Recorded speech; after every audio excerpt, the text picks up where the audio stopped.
It was 2:47 a.m. when I found myself staring at the ceiling again, the digital clock's red numbers burning into my vision like a reminder of all the sleep I wasn't getting. And I couldn't help but wonder if you've ever been here too, lying in the darkness with your mind racing through tomorrow's obligations while your body begs for rest that just won't come. My phone sat on the nightstand, showing 17 missed calls from yesterday, each notification a weight I couldn't bear to lift, and somewhere in the space between my racing thoughts and aching chest, I realized I had become a stranger to myself. The woman who used to wake up excited about morning prayers now hit snooze 6 times, dreading the moment I'd have to face another day of pretending I had something to give when my spiritual tank had been running on fumes for months. You know that feeling, don't you? When your soul feels like a phone on 1% battery and every single demand feels like it might finally shut you down completely. I remember exactly when it started, though I didn't recognize it then. It was a Tuesday morning in March when my alarm went off, and instead of reaching for my Bible like I had every morning for 15 years, I just couldn't. The weight of opening those familiar pages felt heavier than my arms could manage, and I told myself it was just tiredness, just a busy season, just temporary. My child, even in these moments when you think I'm distant, I'm closer than your next breath. But I couldn't hear that whisper then because the noise in my head was too loud, the demands too pressing, the guilt too sharp. I had been serving at church for 3 years straight without a break. Children's ministry on Sundays, Bible study on Wednesdays, volunteer coordination meetings on Fridays, plus my full-time job that seemed to expand beyond its boundaries like spilled coffee seeping into everything clean. The pastor kept saying how blessed they were to have someone so committed, and I smiled and nodded while something inside me withered a little more each time someone praised my dedication. Have you ever felt like you're drowning in the very things that used to bring you life? The physical symptoms crept in so gradually I almost didn't notice. First it was just being tired after a full day, then tired after a full night's sleep, then tired after doing absolutely nothing at all.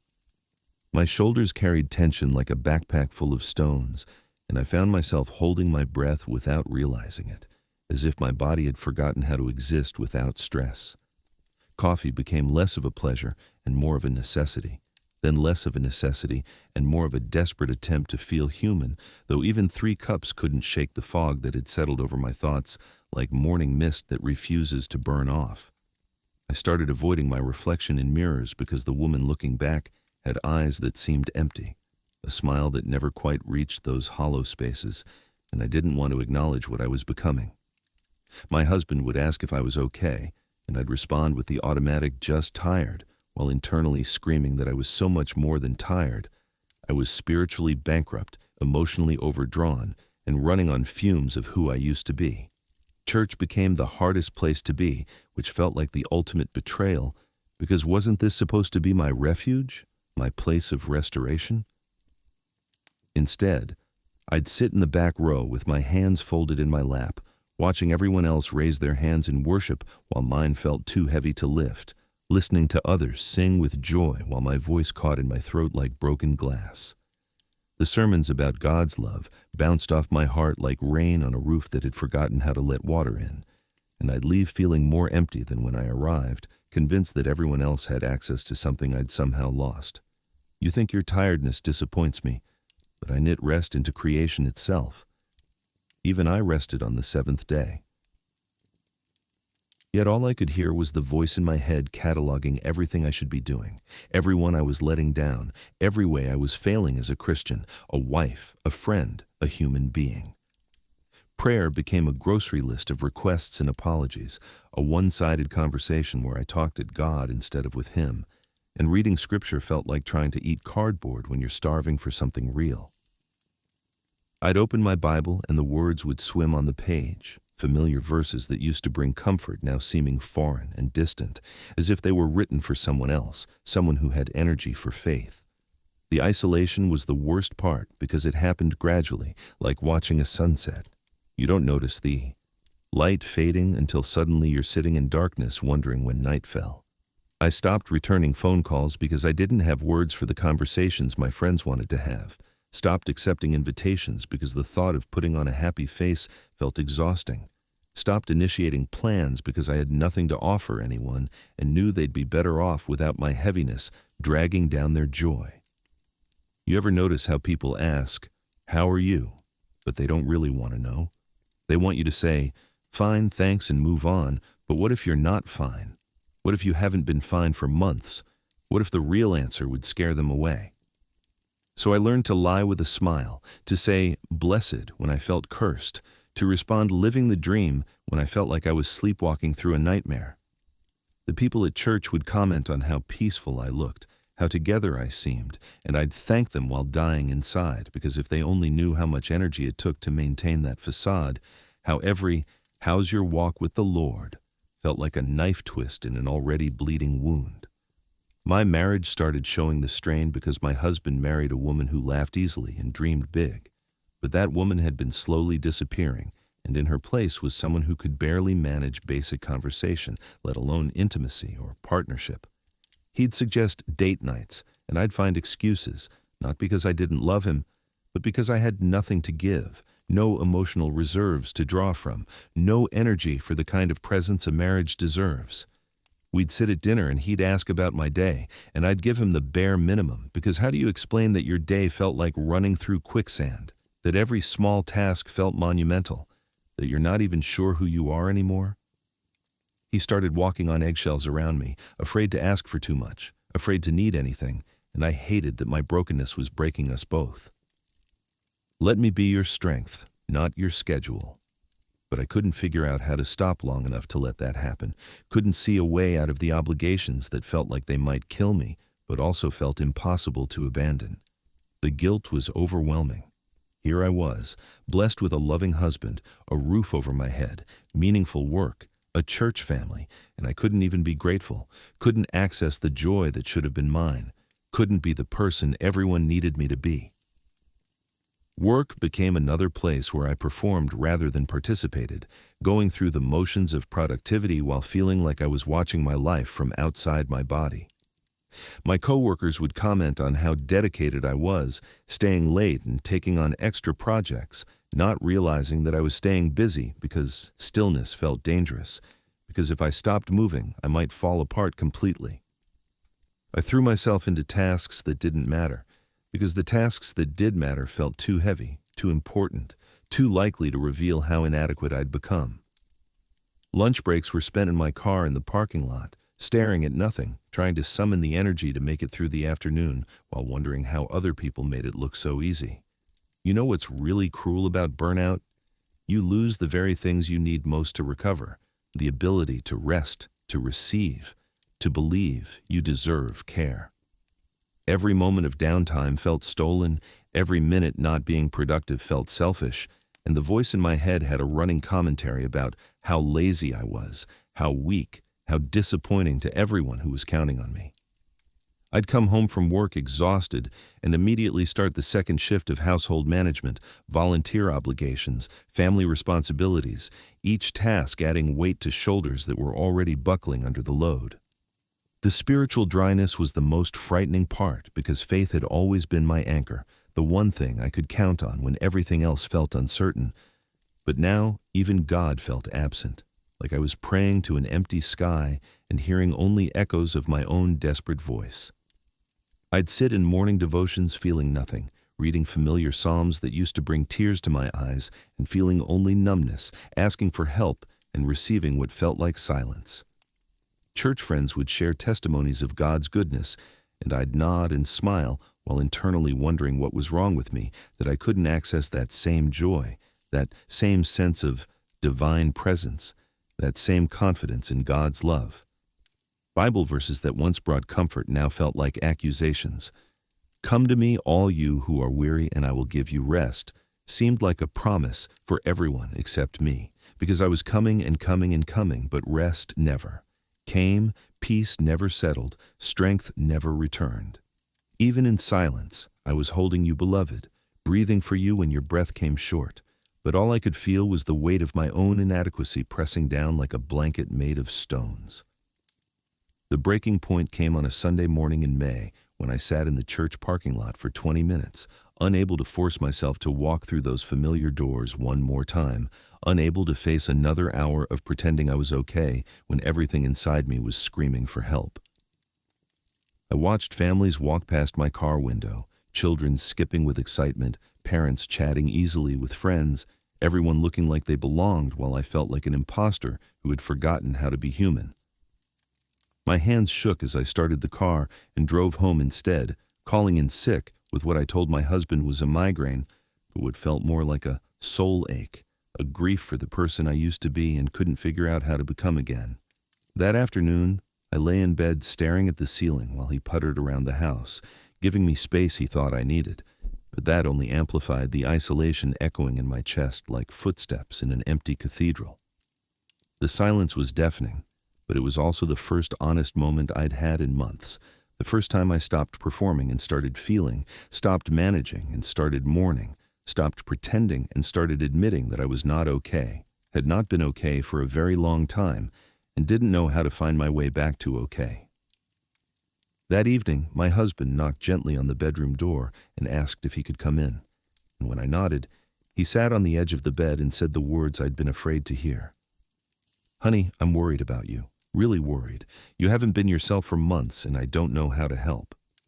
The tears came then, not the pretty tears of movies, but the ugly, desperate sobs of someone who had been drowning quietly for too long, and between gasps I tried to explain what I couldn't even understand myself, how I had become a stranger to my own life, how faith felt like a foreign language, how every day was a performance I was too tired to give.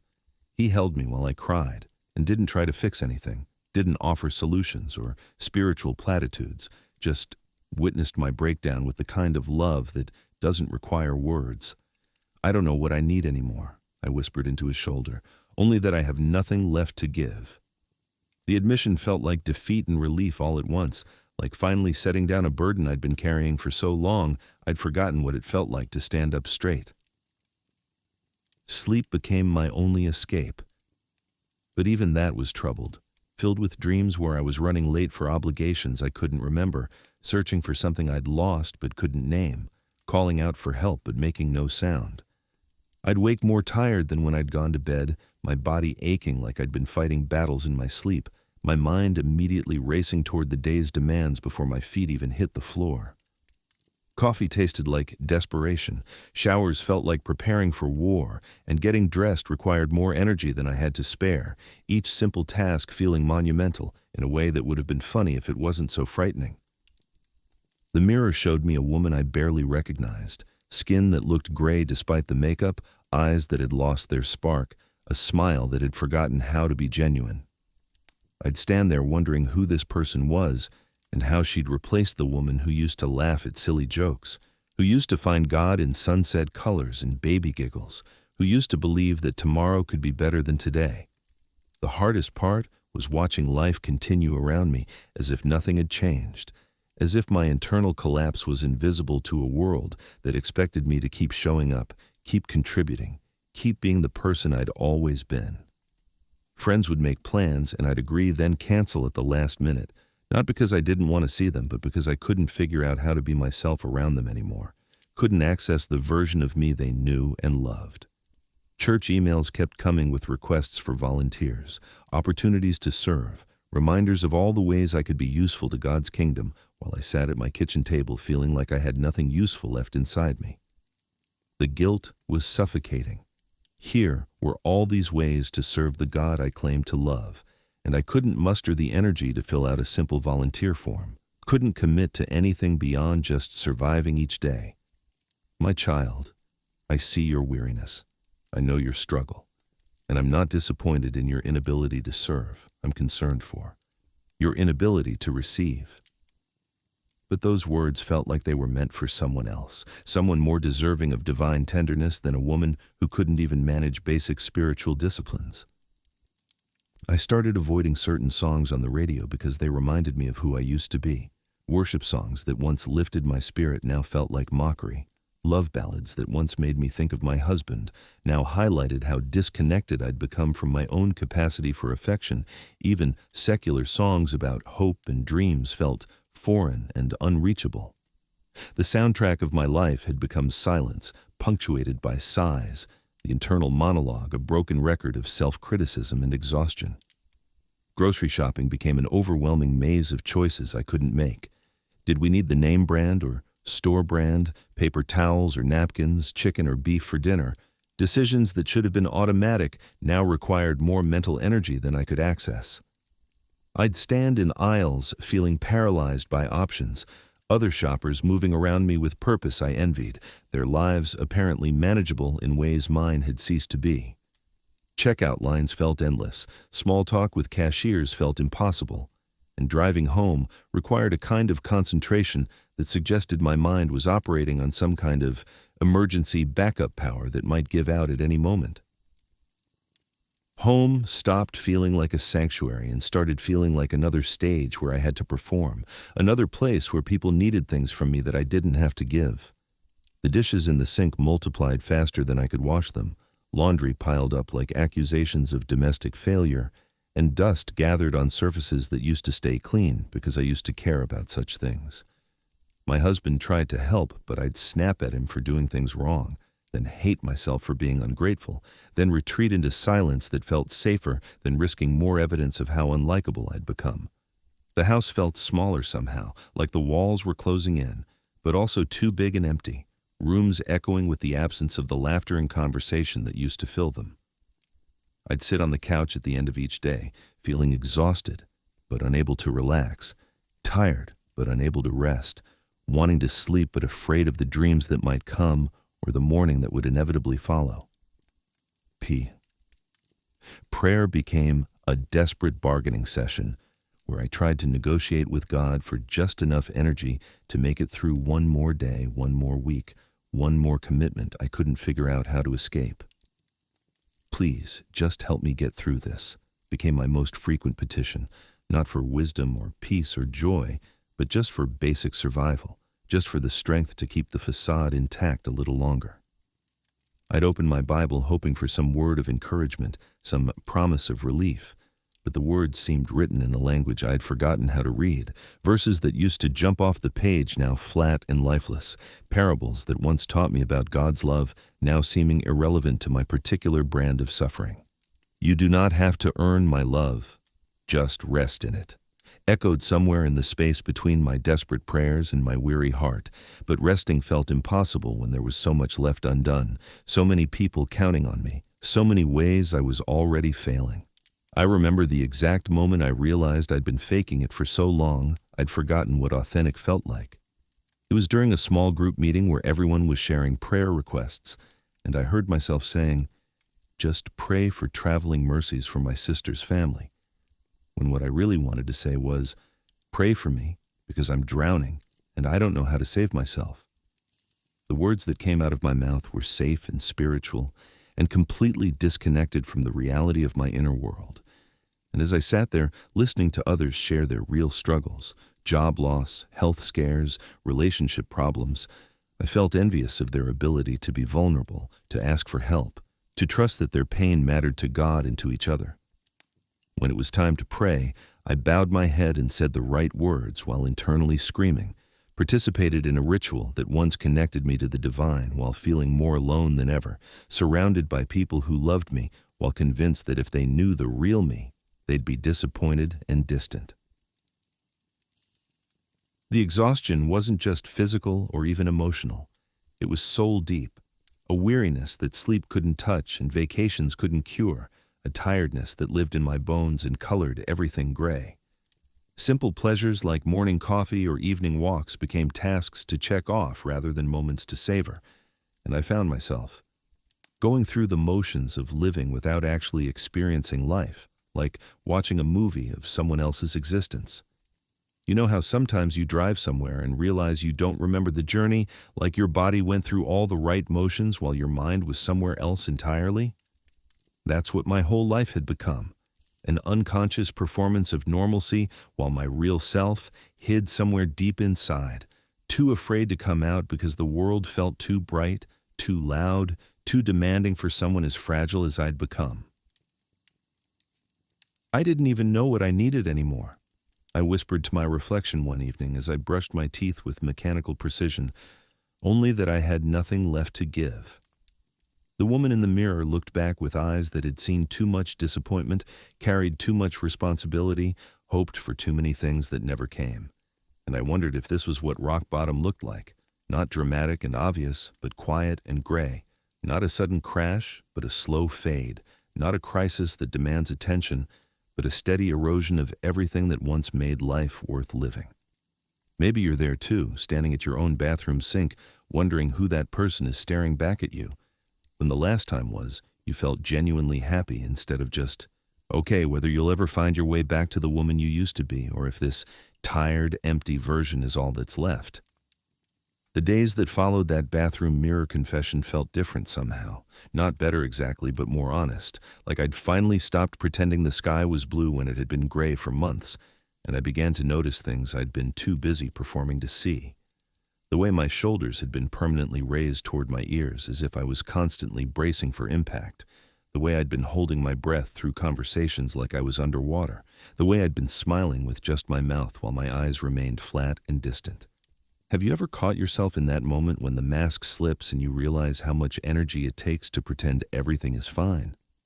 The shame that came with acknowledging my exhaustion was almost worse than the exhaustion itself, because somewhere along the way I'd absorbed the message that good Christians don't get tired, don't struggle, don't have seasons where faith feels foreign and God feels absent, as if spiritual maturity meant never having a bad day or questioning moment or tear-stained prayer. I'd watch other people at church seemingly glowing with joy and wonder what was wrong with me, that I couldn't access that same light, couldn't manufacture that same enthusiasm, couldn't fake it convincingly enough to fool myself, let alone anyone else. My child, you think your struggles are evidence of weak faith, but they're evidence of honest faith, the kind that brings real questions to a real God, whispered through my consciousness like wind through dry leaves. But I couldn't quite believe it yet, couldn't quite trust that God might actually prefer my authentic desperation to my performed devotion. The comparison trap was deadly, scrolling through social media and seeing everyone else's highlight reels while living in my own behind-the-scenes reality, watching friends post about their morning quiet times while I could barely manage to pray over my cereal, seeing couples celebrating anniversaries while my husband and I passed each other like polite strangers sharing the same address. I started paying attention to my body in ways I'd ignored for years, noticing how my stomach clenched when my phone rang, how my jaw tightened when someone asked me to volunteer for one more thing, how my chest felt heavy when I walked into church, how my hands shook slightly when I tried to hold my coffee cup steady during conversations that required more emotional energy than I had available. You know how sometimes you don't realize you're in pain until the pain stops? I was beginning to understand that I'd been carrying tension in places I didn't even know could hold stress, living in a constant state of fight or flight that had become so normal I'd forgotten what relaxed felt like. My body had been trying to tell me something for months, but I'd been too busy to listen, too committed to pushing through to honor the wisdom of my own physical limitations, too afraid of being seen as weak to admit that I needed to slow down, sit down, maybe even lie down for longer than just the few hours of fitful sleep I managed each night. The breaking point with my church responsibilities came during a particularly overwhelming Sunday, when I was supposed to teach the 4-year-olds about God's love while feeling completely disconnected from that love myself, trying to model joy and patience while running on empty, attempting to pour into little hearts from a pitcher that had nothing left to give. One little girl looked up at me with enormous brown eyes and asked, "Miss Sarah, why do you look so sad?" And the question hit me like a physical blow, because children see what adults pretend not to notice. They haven't learned to ignore the truth written on faces. They haven't been taught to accept I'm fine when someone clearly isn't. I excused myself to the bathroom and cried in a stall for 10 minutes, overwhelmed by the honesty of a 4-year-old who could see what I'd been trying so hard to hide, grateful for her innocent observation and terrified by it at the same time.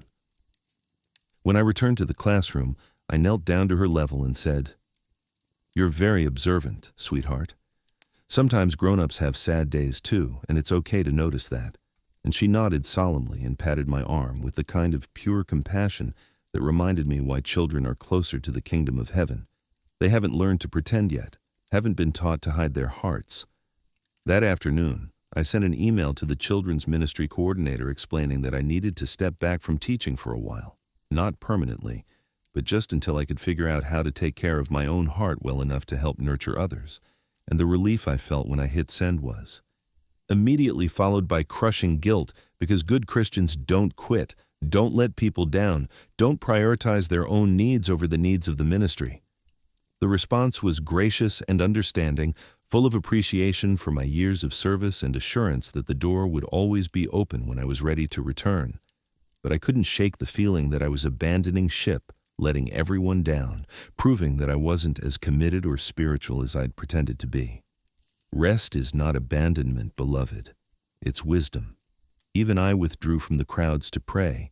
Even I sought solitude when the demands became too much, echoed in the space between my guilt and my relief, a reminder that Jesus himself modeled the rhythm of engagement and withdrawal, service and solitude, giving and receiving that I'd somehow forgotten in my quest to be everything to everyone. My husband noticed the shift immediately, not just because my Sunday morning suddenly had margin, but because something in my face had relaxed slightly, like I'd been holding a breath I didn't realize I was holding, and had finally exhaled. "How does it feel?" he asked over dinner that night, and I had to think about it because I'd been so numb for so long that identifying feelings felt like trying to remember a language I used to speak fluently, but hadn't practiced in years. "Terrifying," I finally answered, "and necessary. Like stepping off a cliff and hoping there's ground underneath." He reached across the table and squeezed my hand, and for the first time in months I didn't pull away, didn't feel too empty to receive affection, didn't assume he was just being nice to someone who had become a burden rather than a partner. We sat in silence for a while, not the uncomfortable silence of two people who had run out of things to say, but the companionable quiet of two people who didn't need words to communicate care. And I realized I'd forgotten how to be present with him, had been so focused on surviving each day that I'd stopped actually living any of them. Sleep became my teacher in ways I never expected, because for the first time in months I wasn't fighting it, wasn't seeing it as time stolen from productivity, but as a gift my body desperately needed. A daily resurrection that my soul craved, even when my mind protested that there were more important things to do. I started going to bed earlier, not because I was particularly tired, but because lying in darkness felt safer than sitting in light where all my inadequacies were visible, where the gap between who I was supposed to be and who I actually was felt too wide to bridge. The dreams that came were strange and vivid.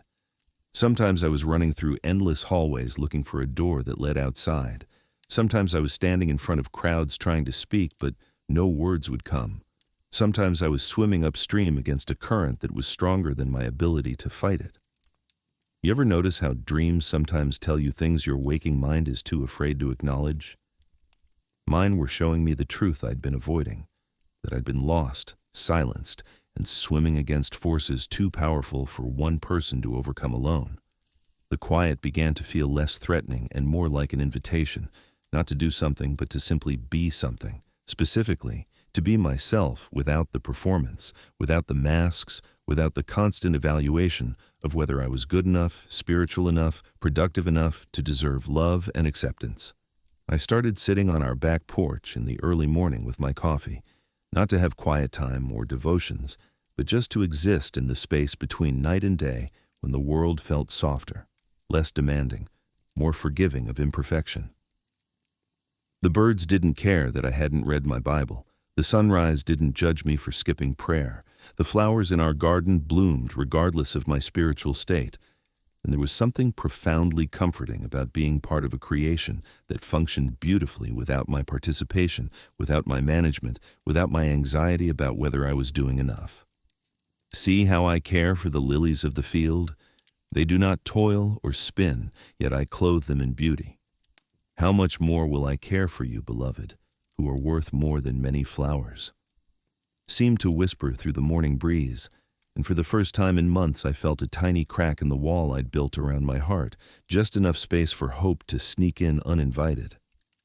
The church friends started checking on me after I stepped down from teaching, some with genuine concern and others with barely concealed judgment about my sudden unavailability, and I had to learn how to receive care without feeling obligated to perform recovery, how to accept concern without having to prove I was getting better fast enough to deserve their continued attention.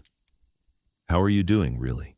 became a question I couldn't answer with automatic, "fine, thanks" responses because people were asking with the kind of eyes that wanted real answers, and I wasn't sure I knew what real answers looked like after so many months of acceptable ones. "I'm learning how to be tired without being ashamed of it," I told one friend who kept pushing for details about my spiritual journey. And she looked confused because apparently exhaustion wasn't supposed to be a spiritual discipline, wasn't supposed to teach you things about God and yourself, and the difference between serving from fullness versus serving from emptiness. Some people understood and others didn't, and I started to realize that not everyone was meant to comprehend every season of my life, that some relationships were built for my performing self and others were strong enough to handle my authentic self, and the process of discovering which was both liberating and lonely. I found myself crying at unexpected moments, during commercials that showed families laughing together while watching couples hold hands in grocery stores, when I heard certain songs on the radio that reminded me of who I used to be before the tiredness took over, when I saw mothers playing with their children at the park with an energy and joy I couldn't remember possessing. The tears weren't always sad exactly, but more like grief for something I'd lost without realizing it was gone, mourning for the woman who used to find God in everyday moments, who used to laugh until her stomach hurt, who used to believe that tomorrow could be different than today. Your tears are prayers, beloved, even when they come without words, especially when they come without words, seemed to float through my consciousness during these unexpected crying spells, and I began to wonder if maybe breaking down wasn't the opposite of faith, but actually a form of it, a way of admitting that I needed God in ways I'd been too proud or too busy to acknowledge. My relationship with food changed during this season because eating required a kind of mindfulness. I'd forgotten how to practice, paying attention to flavors and textures instead of just consuming fuel for the next task, and I realized I'd been going through the motions of nourishment without actually nourishing myself, grabbing whatever was convenient rather than choosing what would actually satisfy. Cooking became meditation instead of chore, chopping vegetables a form of prayer, stirring soup a way of caring for myself that felt revolutionary after months of neglecting my most basic needs.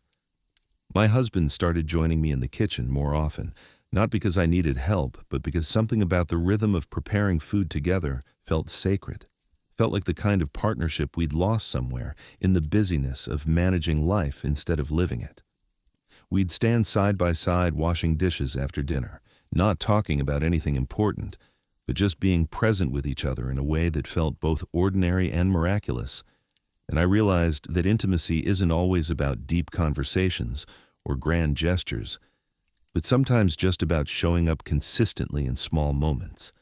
The hardest conversations were with well-meaning friends who wanted to fix me, who offered advice about getting more sleep or taking vitamins or trying a new Bible study or finding a hobby or changing my diet or exercising more or praying differently, as if my soul-deep exhaustion was a problem that could be solved with the right combination of self-care techniques and spiritual disciplines.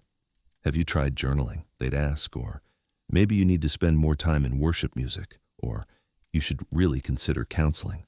And while their suggestions came from love, they felt like Band-Aids on a wound that needed surgery, surface solutions for a problem that lived deeper than behavior modification could reach. I learned to say, "Thank you for caring," without committing to implement their advice, to receive their concern without feeling obligated to prove I was doing enough to earn their continued worry, to understand that their discomfort with my struggle was about them, not me, about their need to believe that brokenness could be quickly and easily repaired if you just had enough faith or found the right formula. "Are you surviving more than you're living?" became the question that haunted my quieter moments because the honest answer was yes, absolutely yes. I had been in survival mode for so long that I'd forgotten what thriving felt. Like, had been managing crises and meeting obligations and checking boxes without actually experiencing joy or wonder or connection or any of the things that make existence meaningful rather than just bearable. I started paying attention to the difference between the two.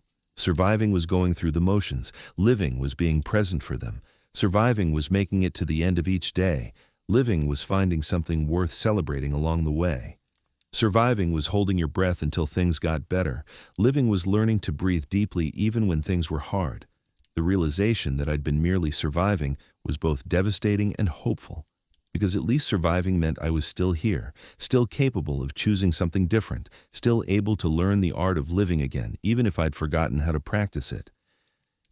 I began to notice how often I apologized for things that didn't require apologies, for being tired, for needing space, for not having energy for social events, for crying during conversations, for not being the person I used to be, for taking up space with my sadness in a world that preferred happiness. "I'm sorry I'm such a mess," became my default response to anyone who showed me kindness, as if my brokenness was an inconvenience I was inflicting on others rather than a human experience worthy of compassion, as if I needed to earn the right to struggle by being appropriately grateful and quickly recovered. My husband started gently challenging these automatic apologies, asking, "What exactly are you sorry for?" When I'd apologize for sleeping late or crying during movies or not wanting to attend social functions, and I'd realize I was apologizing for being human, for having needs, for not being a machine that could run indefinitely without maintenance or repair. The spiritual books that used to encourage me now felt like accusations, because they were written for people who had energy for growth, who could implement the suggested practices, who weren't too tired to care about becoming better versions of themselves. And I realized that most Christian self-help assumed a baseline of emotional and spiritual health that I didn't possess, assumed reserves of strength and motivation that I couldn't access.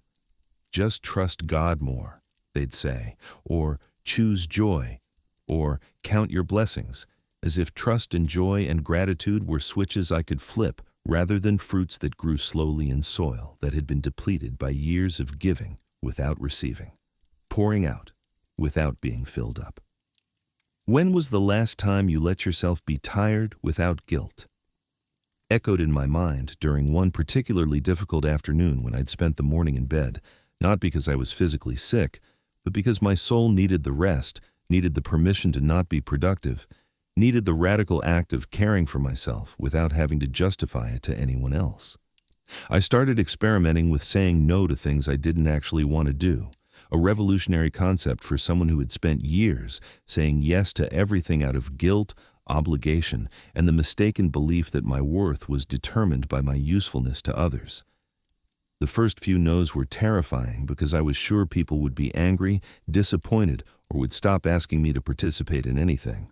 But what actually happened was that some people respected my boundaries, and others revealed that their friendship was conditional on my availability.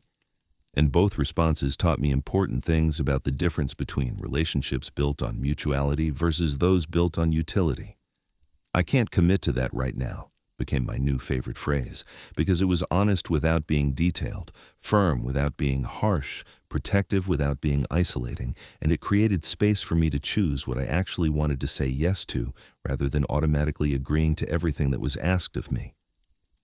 The dreams began to change as I learned to honor my exhaustion instead of fighting it, becoming less frantic and more curious, less about running from something and more about discovering what was chasing me, less about being lost and more about learning to sit still long enough to get found.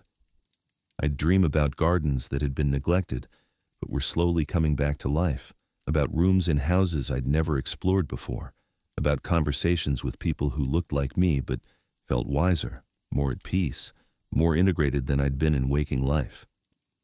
Sleep became a place where healing happened without my conscious participation, where my subconscious worked through things my rational mind couldn't process, where restoration occurred in ways I couldn't control or manufacture or rush. "Even in your dreams I am working, beloved, tending the garden of your heart while you rest, preparing soil for new growth that will come in its proper season," seemed to whisper through those nighttime visions, and I began to trust that recovery wasn't something I had to do, but something I could allow, not a project to manage, but a gift to receive. My husband and I started taking evening walks around our neighborhood, not for exercise or to accomplish anything, but just to move our bodies gently while talking about nothing important. And these walks became sacred space where we reconnected without pressure, where conversation flowed naturally because we weren't sitting across from each other expecting profound communication, but just walking side by side toward no particular destination. He'd point out flowers blooming in neighbors' yards, and I'd notice birds singing in trees we'd passed 100 times before. And slowly, I realized that beauty had been available all along, but I'd been too busy, too distracted, too numb to receive it. "I feel like I'm meeting you again," he said one evening as we paused to watch the sunset paint the sky in colors that seemed designed specifically for people who needed reminding that the world was still beautiful despite everything. And I knew what he meant, because I was meeting myself again too, rediscovering the woman who used to notice sunsets, who used to enjoy her husband's company, who used to find God in ordinary moments. The church emails still came, but I deleted most of them without reading, not out of rebellion, but out of self-preservation, understanding finally that I couldn't take care of everyone else's needs when I was still learning how to recognize my own, couldn't volunteer my way back to spiritual health, couldn't serve my way out of soul exhaustion.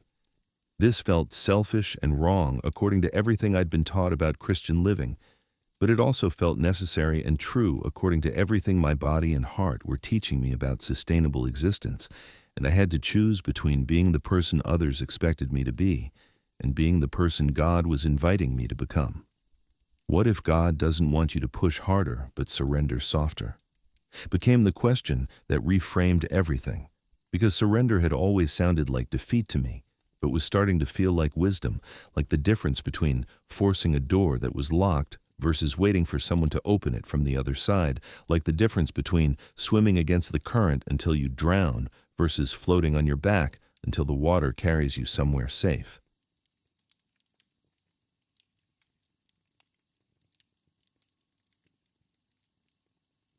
It was a Tuesday morning in June when everything shifted. Not dramatically like lightning striking, but quietly, like dawn breaking, so gradually that I almost missed it except for the way my chest felt lighter when I woke up, like someone had been sitting on it for months and had finally stood up to stretch their legs. I'd been lying in bed for longer than usual, not because I was avoiding the day, but because I was actually resting, actually allowing my body to wake up slowly instead of jolting into motion the moment consciousness arrived. And in that soft space between sleeping and fully awake, I heard something I hadn't heard in so long I'd forgotten it was possible. Silence in my mind, not the empty silence of numbness, but the full silence of peace, like standing in a cathedral after everyone has gone home. Have you ever experienced that moment when you realize you're not carrying something you've been carrying for so long, you'd forgotten what it felt like to walk without the weight? The first sign that something was changing came during my morning coffee ritual on the back porch, sitting in the same chair I'd been occupying for weeks, but feeling somehow different in my own skin, less like I was hiding from the world and more like I was quietly receiving it. And when a cardinal landed on the fence post directly in front of me, I didn't immediately think about what it might symbolize or whether I should take a picture, but just watch this beautiful red bird be beautifully and perfectly itself without apology or performance. I was never absent, beloved. I was holding you when you couldn't hold yourself, breathing for you when your breath came short, loving you when you couldn't love yourself. Whispered through my consciousness like wind through leaves. And for the first time in months, the words didn't bounce off my heart, but sank in slowly like rain on dry ground. And I felt something I'd almost forgotten existed. The presence of God not as an obligation to acknowledge, but as a reality to receive. The cardinal tilted its head and looked directly at me with bright black eyes that seemed to say, "See? You're not alone. You never were alone. You just forgot how to notice." And then it flew away, but the message remained, settling into my chest like a warm stone I could carry with me through the day. I found myself crying again, but these tears felt different from the desperate sobs of the past months, less like grief and more like relief, like the tears that come when someone you've been worried about finally calls to say they're okay. Except the someone was me, and the call was coming from inside my own heart, a voice I'd been waiting to hear saying, "I'm still here, I'm still me." I just needed time to remember who that was. You know how sometimes you don't realize how tense you've been until the tension releases? My whole body seemed to exhale in ways I hadn't experienced since childhood, shoulders dropping from around my ears, jaw unclenching, hands opening from fists I didn't know I'd been making. And I understood that healing wasn't something I could force, but something I could allow, not a destination I could reach through effort, but a gift I could receive through surrender. The word surrender had always frightened me because it sounded like giving up, but now it felt like giving in to something larger and wiser and more loving than my own determination to manage my way back to wholeness. That afternoon, I did something I hadn't done in months. I called my sister just to talk, not because I needed something or had news to share, but because I missed her voice and wanted to connect. And when she answered with surprise and delight, I realized I'd been so focused on not being a burden that I'd forgotten I was also a blessing, that my presence in people's lives mattered not because of what I could do for them, but because of who I was to them. We talked for an hour about nothing important and everything meaningful. Her kids, my husband, our parents, memories from childhood, hopes for summer, the way honeysuckle smells like pure joy. And I found myself laughing, actually laughing, not the polite chuckles I'd been manufacturing for social situations, but real, spontaneous, belly-deep laughter that reminded me I was still capable of joy, even when I wasn't trying to produce it. "You sound like yourself again," she said toward the end of our conversation. And I realized she was right, that somewhere in the space between exhaustion and acceptance, I'd found my way back to the woman I'd been before the tiredness took over, not unchanged by the experience, but not destroyed by it either. Sleep began to feel restorative instead of just necessary, dreams becoming less about running and more about arriving, less about being chased and more about being welcomed, and I'd wake up feeling like I'd been somewhere healing happened, somewhere my soul had been tended by hands more capable than my own. One morning, I woke up with tears on my face and the distinct memory of dreaming about my grandmother, who had died 5 years earlier, sitting with me on her front porch swing and saying, "Honey, you don't have to be strong all the time. Strong is just scared wearing a fancy dress. What you need is to be soft, to let love reach the places that hurt." In the dream, she'd held my hand and hummed hymns while I cried, not trying to fix anything or offer advice, but just being present with my pain in a way that only people who've survived their own seasons of suffering can manage. And I woke up feeling like I'd been visited by grace, disguised as memory. Like God had sent exactly the message I needed through exactly the messenger I'd most want to hear it from. Can you feel it now as you listen? That gentle shift from surviving to resting, from carrying to being carried, seemed to float through my consciousness as I lay there in the soft morning light, still feeling my grandmother's presence like a blanket that hadn't quite worn off. The church I'd been avoiding for weeks suddenly felt less threatening and more like a place where broken people gathered to remember they weren't alone in their brokenness. And when I finally returned, I sat in the back and cried through most of the service, not from sadness but from recognition, from the relief of being in a room full of people who were also trying to figure out how to live with hope when life felt hard, how to believe in love when evidence seemed scarce, how to trust in goodness when their own hearts felt too tired to be good. The pastor talked about Jesus withdrawing to lonely places to pray, about how even the Son of God needed solitude and rest and time away from the demands of ministry. And I felt seen in a way I hadn't expected, like someone had finally given me permission to be human instead of superhuman, to need restoration instead of always providing it. During the final hymn, I found my voice joining with others for the first time in months, not because I felt particularly spiritual, but because singing felt like breathing, like a way of participating in something larger than my own small struggles, like adding my broken hallelujah to a chorus of other broken hallelujahs, and discovering that together they made something beautiful. I started noticing things I'd been too numb to see, the way morning light fell across our kitchen table, how my husband's eyes crinkled when he smiled, the sound rain made on our roof that was somehow both soothing and energizing, the smell of dinner cooking when I actually took time to cook instead of just assembling whatever was convenient. Food began to taste like something other than fuel. Colors seemed more vivid. Conversations felt less like obligations and more like opportunities. And I realized that numbness had been protection, but it had also been prison, keeping out pain, but also keeping out beauty, shielding me from disappointment, but also from delight. See how I'm restoring your senses, beloved? See how I'm teaching you to receive the world again, instead of just enduring it. Whispered through moments when I found myself actually present instead of just physically there, actually engaged instead of just going through motions, actually alive instead of just breathing. The grocery store became a place of small miracles instead of overwhelming decisions, because I found myself having actual preferences again, wanting the peaches that smelled like summer, choosing flowers for our table just because they were beautiful, making eye contact with the cashier, and meaning it when I said, "Have a good day." Driving became meditation instead of just transportation, windows down and music playing songs that made me remember what it felt like to have a soundtrack to my life, instead of just silence punctuated by anxiety. And I started taking the long way home sometimes, just to extend the peace of being in motion without urgency, of having somewhere to go but not needing to rush to get there. My husband noticed the change immediately, not because I was dramatically different, but because I was present with him in ways I hadn't been for months, listening when he talked instead of just waiting for my turn to speak, laughing at his jokes instead of politely smiling, reaching for his hand during movies. Instead of sitting carefully separate like touching might require energy I couldn't spare. Prayer began to feel like conversation again instead of monologue, less like talking at God and more like talking with him, less like bringing him my grocery list of needs and more like sharing my actual heart, the messy, complicated, beautiful, broken heart that I'd been trying to clean up before presenting to the divine, but that he apparently loved exactly as it was.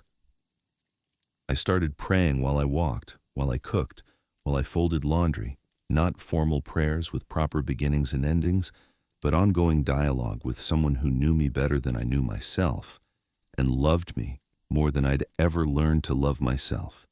And the prayers became less about asking for things and more about noticing things, less about requesting divine intervention and more about recognizing divine presence in the ordinary moments that make up most of life.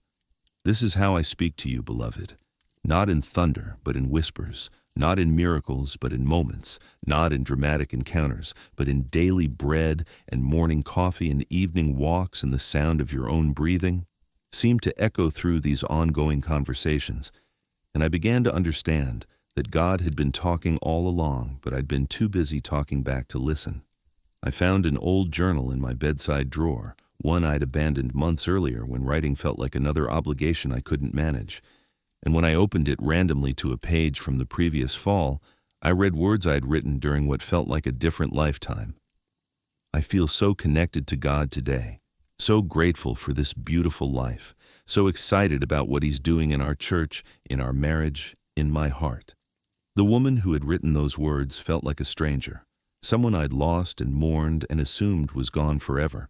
But reading them, I realized she wasn't gone, just buried under months of exhaustion and expectations and the weight of trying to be someone other than who I actually was. That evening, I picked up a pen for the first time in months and wrote, "I'm beginning to remember who I am when I'm not trying to be anyone else." And the words felt true and hopeful and like the beginning of something new, like the first green shoots pushing through soil that had seemed permanently frozen. The small group I'd been avoiding called to check on me, not with judgment or pressure, but with genuine care.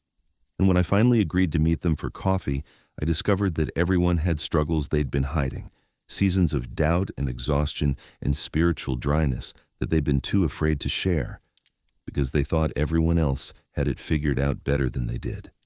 We spent 2 hours sharing stories of burnout and breakdown, of times when God felt absent and faith felt foreign, of the difference between the spiritual life we performed and the one we actually lived. And I realized that authenticity is contagious, that when one person gets brave enough to tell the truth, it gives everyone else permission to stop pretending. "I've been faking it for months," admitted Sarah, who always seemed to have the perfect quiet time and never missed a Bible study. "And I haven't felt God's presence since my dad died last year, confessed Mike, who led worship every Sunday with what appeared to be unshakable faith. And suddenly, the room felt sacred, not because we were all doing well spiritually, but because we were all being honest about not doing well, and somehow that honesty created space for God to show up in ways our performances never had.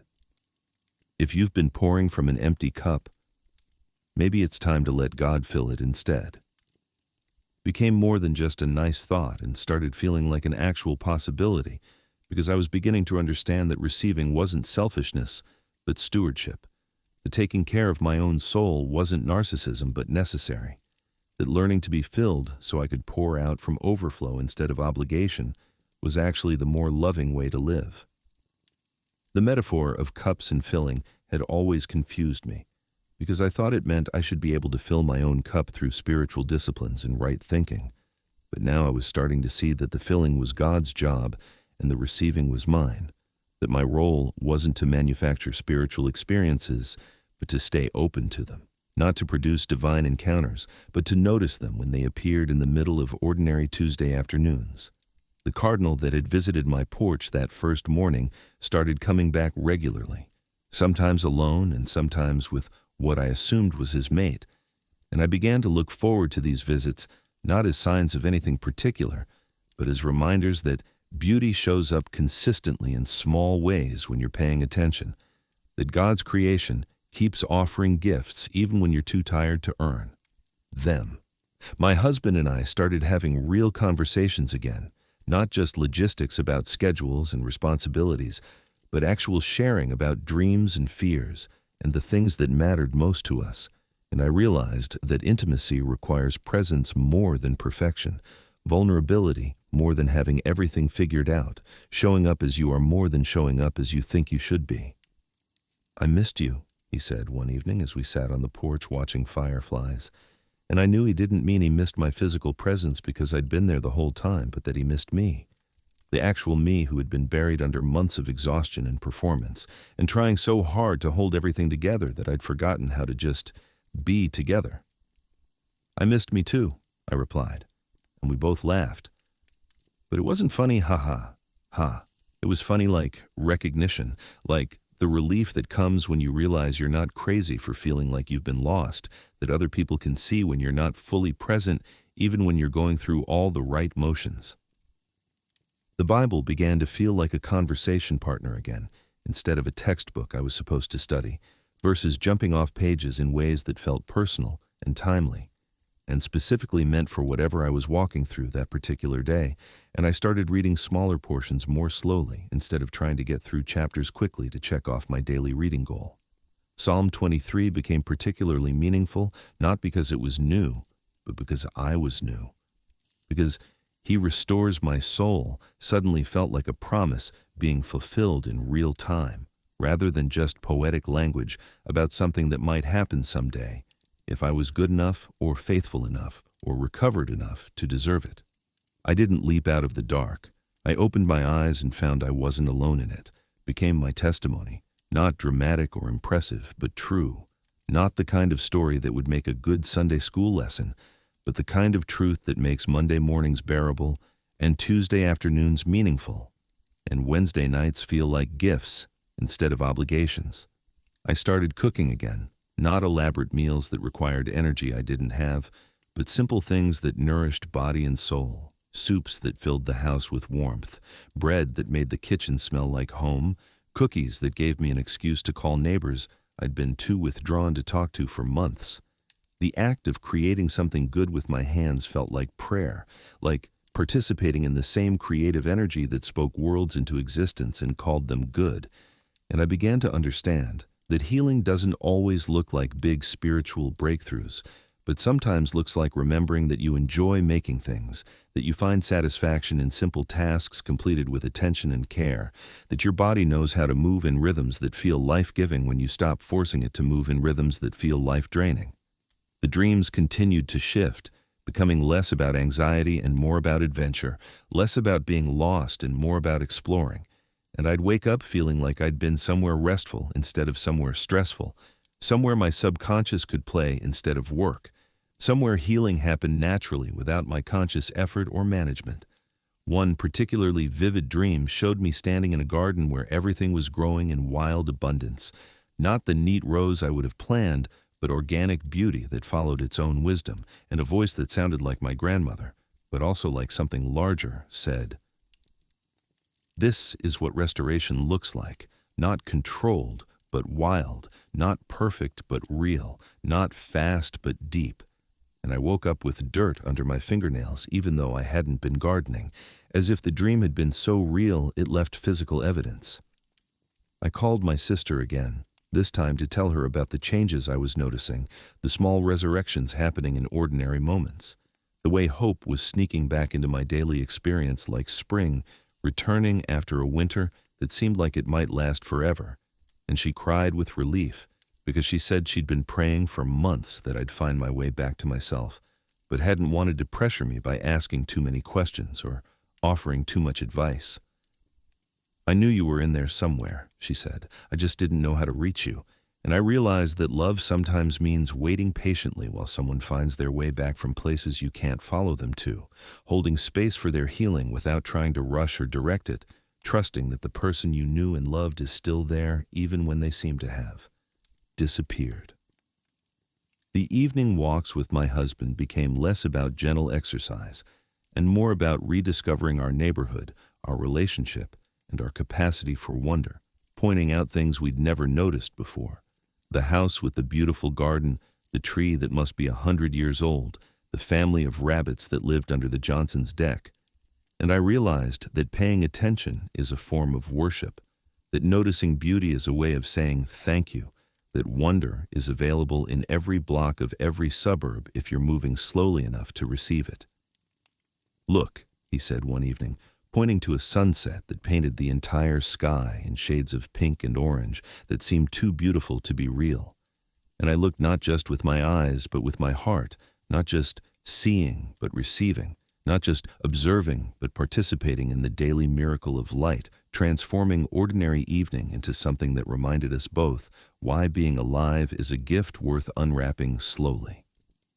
Church began to feel like homecoming instead of obligation, not because everything was perfect, but because I was finally present for it, not performing spirituality, but actually experiencing it, not worried about whether I was worshiping correctly, but just letting worship happen through me in whatever way felt authentic in each particular moment. The hymns made me cry again, but these were good tears, grateful tears, tears that came from recognizing truth in ancient words that had survived centuries, because they spoke to something universal in the human experience of needing hope, needing love, needing assurance that we're not alone in this beautiful and difficult business of being alive. During communion, I found myself actually tasting the bread and wine instead of just going through the motions, receiving these simple elements as reminders that sacred and ordinary aren't opposites, but dance partners, that God shows up in breakfasts and bedtimes as much as in cathedrals and ceremonies. This is my pace, beloved. This is my rhythm, not rushing toward healing but resting into it, not forcing restoration but allowing it, not achieving wholeness but receiving it one ordinary moment at a time, whispered through the quiet space after the benediction. And I understood that I wasn't graduating from this season, but settling into it, not leaving brokenness behind, but learning to let it be a doorway instead of a destination. The morning I woke up and realized I was looking forward to the day, instead of just preparing to survive it, I knew something fundamental had shifted in the geography of my heart, like a river that had been dammed for months, suddenly finding its natural course again. And I lay there for a few extra minutes, not because I was avoiding responsibility, but because I was savoring possibility, actually excited about the small adventures that awaited, morning coffee with my husband, a phone call I wanted to make instead of one I had to make, an evening walk that felt like pleasure instead of obligation. Have you ever noticed that healing doesn't announce itself with trumpets, but whispers itself through Tuesday mornings when you catch yourself humming, through Wednesday afternoons when you realize you've been present for an entire conversation, through Thursday evenings when bedtime feels like rest instead of escape?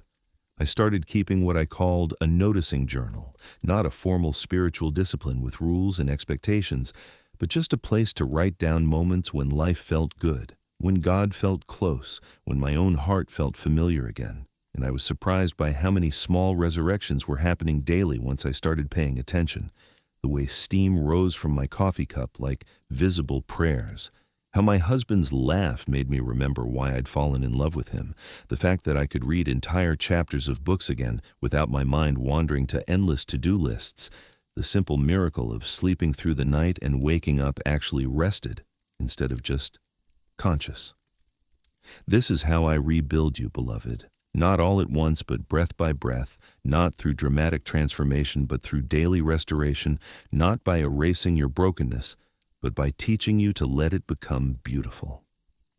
Seemed to flow through my pen as I wrote, and I realized that wholeness wasn't about returning to who I'd been before, but about becoming who I was meant to be all along, someone who knew how to receive grace instead of just trying to earn it.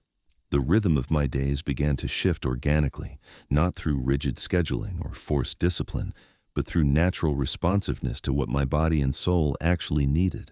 Waking up when I was rested instead of when the alarm demanded, eating when I was hungry instead of when the clock suggested, moving when I felt energetic, and resting when I felt tired without guilt or justification to anyone, including myself. I discovered that my energy had its own tides, flowing high in the mornings and gentling into quiet by evening, productive on some days and contemplative on others. And instead of fighting these natural rhythms, I started honoring them like a farmer who plants according to seasons instead of trying to force crops to grow when the soil isn't ready. You know how exhausting it is to live against your own nature, to try to be a morning person when you're wired for evenings, to force productivity when your soul is calling for rest, to demand extroversion when you need solitude to recharge. I was learning to work with myself instead of against myself, to see my limitations not as character flaws, but as design features that helped me steward my energy wisely instead of spending it wastefully. My relationship with spiritual disciplines completely transformed from performance-based obligations into life-giving practices that I actually wanted to do, because they made me feel more connected to God, to myself, and to the world around me.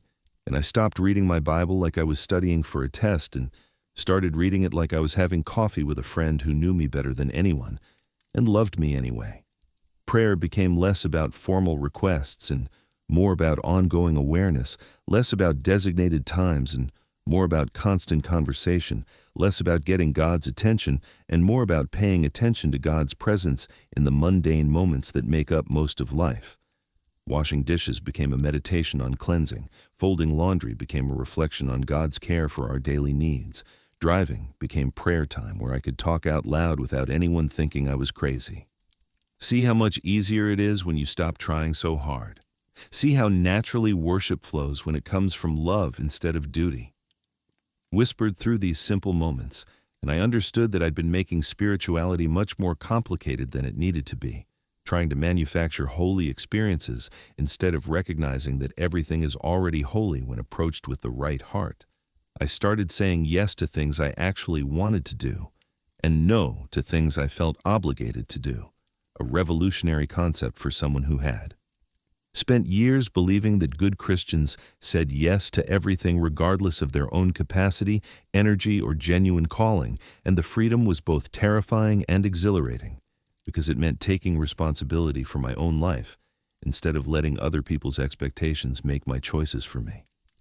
When the children's ministry coordinator asked if I was ready to return to teaching, I surprised myself by saying, "Not yet, but I'll let you know when I am," without feeling guilty or defensive, just honest about where I was in my healing journey and confident that God was more interested in my authentic availability than my forced participation. Some people understood and others didn't, but I was learning that not everyone needs to comprehend every season of your life, that some relationships are built for your performing self, and others are strong enough to handle your authentic self. And the process of discovering which was both clarifying and liberating.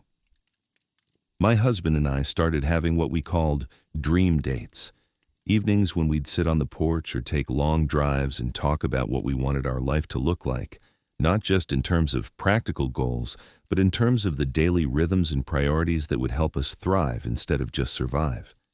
And I realized that somewhere in the months of just getting by, we'd stopped imagining that things could be different, better, more aligned with who we actually were instead of who we thought we should be. What if we took a real vacation this year, he suggested. Not a working vacation or a family obligation vacation, but a real rest and play and reconnect vacation. And the idea felt both impossible and essential, like something we couldn't afford, but also couldn't afford not to do if we wanted our marriage to flourish instead of just endure. We started planning and dreaming and researching, not obsessively but playfully, and I rediscovered the joy of anticipation, of having something wonderful to look forward to instead of just more obligations to manage. Sleep became truly restorative in ways I'd forgotten were possible, dreams shifting from anxiety-producing scenarios to actual rest for my subconscious. And I'd wake up feeling like I'd been somewhere healing happened, somewhere my soul had been tended by hands more capable than my own, while my conscious mind rested from the work of trying to hold everything together. I started going to bed earlier, not because I was avoiding life, but because I was caring for the life I had, treating sleep like the sacred necessity it was instead of time stolen from productivity. And I created bedtime rituals that helped me transition from the day's activities to the night's restoration.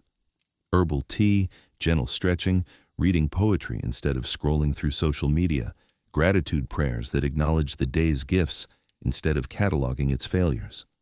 Rest is worship, beloved, trusting me enough to stop managing the world while you sleep, believing that I love you enough to keep working while you restore, seemed to whisper through those peaceful transitions from consciousness to dreams, and I began to understand that insomnia had been partly about trying to stay in control, afraid that if I truly let go, something would fall apart that I was responsible for holding together.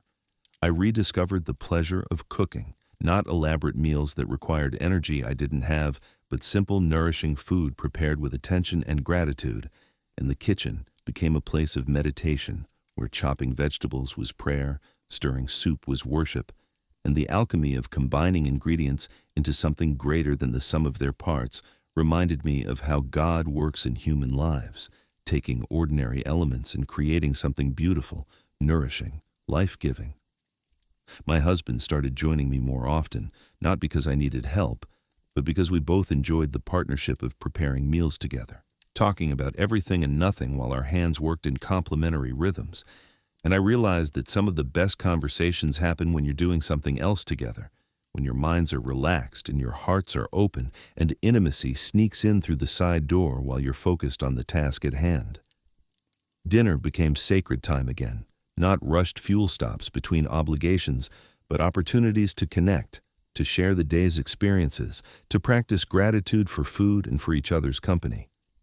The walks we'd been taking for weeks began to feel less like gentle exercise and more like pilgrimage, each familiar route offering new discoveries when approached with curious eyes and an unhurried pace, and I started noticing things I'd been too busy to see for years: the house with the beautiful garden that changed with every season, the family of cats that lived under the Hendersons' porch, the way afternoon light filtered through the oak tree on Maple Street in a pattern that was never quite the same twice. Look became our favorite word, not an urgent command, but a gentle invitation to share whatever beauty one of us had spotted. And I realized that wonder is multiplied when it's shared, that joy increases when it's witnessed, that gratitude grows when it's expressed to someone who understands why this particular sunset or blooming rose or child's laughter matters enough to stop and notice. This is how I speak to you most often, beloved, not in burning bushes, but in everyday beauty. Not in miraculous interventions, but in ordinary gifts offered daily to those who have eyes to see. Whispered through these moments of shared attention, and I understood that I'd been looking for God in all the wrong places, expecting Him to show up in dramatic ways while He was patiently waiting to be noticed in the gentle revelations available every single day. I started reading again. Not devotional books that told me how to live better, but novels that reminded me what it felt like to lose myself in someone else's story. Poetry that put words to feelings I'd been carrying without language. Memoirs that assured me I wasn't the only person who had struggled with faith and doubt and the ordinary difficulties of being human in a world that often feels too harsh for tender hearts. Books became friends again instead of assignments. Reading became pleasure instead of obligation. And I remembered that stories have power to heal, to connect us to our own hearts and to the hearts of others, to remind us that every life contains both beauty and struggle, and that both are sacred, both are part of the human experience that God loves enough to enter and share. My bedside table started collecting books the way a garden collects flowers, each one offering something different: comfort, challenge, beauty, wisdom. And I'd fall asleep reading words that fed my soul instead of scrolling through news that depleted it. The small group that had welcomed my honesty about struggling began meeting more regularly, not for formal Bible study, but for what we called real talk, conversations about the actual experience of trying to live faithfully in a world that doesn't make faith easy. And these gatherings became sacred space where masks could come off, where questions were welcomed instead of feared, where doubt was seen as part of faith instead of the opposite of it. We'd sit in each other's living rooms or around restaurant tables and share the truth about our marriages, our parenting, our work, our dreams, our disappointments, our hopes. And somehow in the sharing, we'd find God present in ways that formal worship sometimes missed, present in laughter and tears and the messy, beautiful reality of people loving each other imperfectly, but persistently. This is what church was supposed to be, Sarah said one evening after we'd spent 2 hours talking about everything from teenage rebellion to aging parents to the question of whether God really cares about our daily struggles. And we all nodded because we could feel the difference between performing spirituality and living it, between discussing God and experiencing Him in the midst of ordinary human connection. My energy began to stabilize in ways that felt sustainable instead of fragile, like a plant that had been struggling in poor soil, but was finally getting the nutrients it needed to grow steady and strong instead of just surviving from day to day. And I could feel reserves building that I hadn't accessed in years.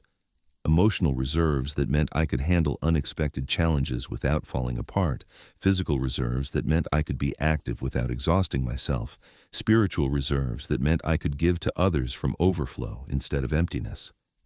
You know how different it feels to help someone when you have something to offer versus when you're already running on empty.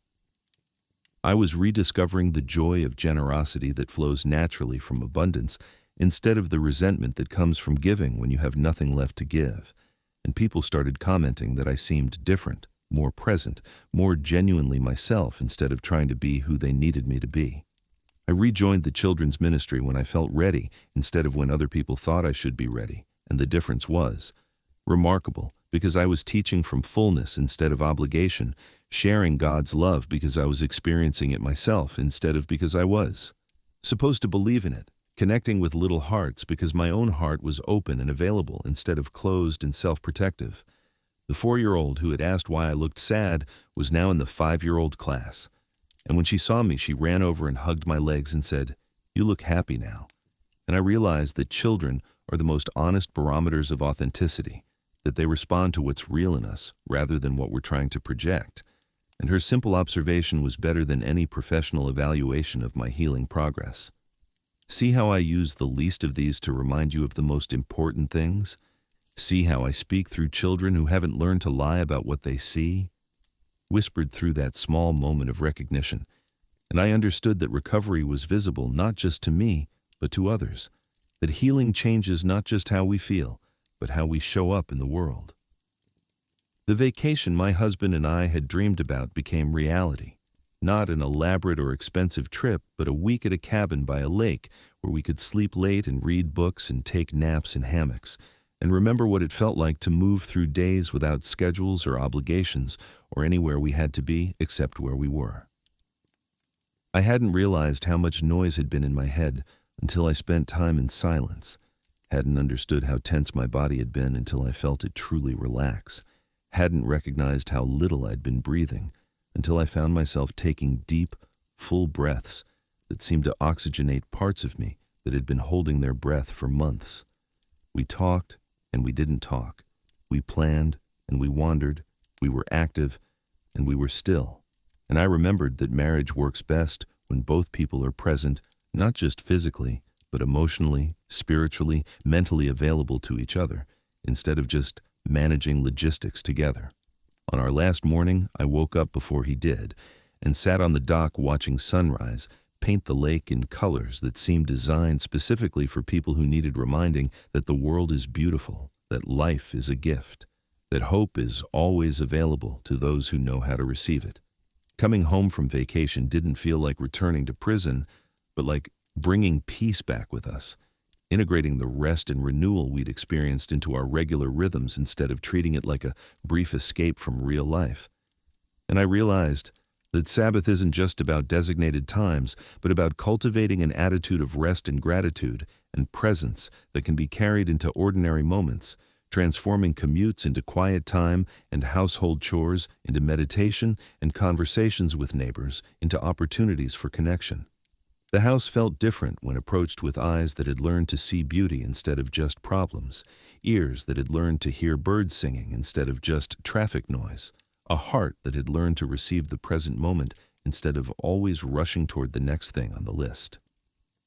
I unpacked our suitcases slowly, savoring the memories attached to each item, grateful for the experience we'd shared, and already planning the next time we could prioritize rest and relationship over productivity and obligation. Fall arrived with its invitation to let go, trees modeling the art of releasing what's no longer needed without grief or resistance, but with spectacular beauty. And I found myself drawn to this natural rhythm of holding and releasing, storing up and letting go, preparing for winter not with anxiety, but with trust that dormancy is part of growth, that fallow seasons are necessary for future flourishing.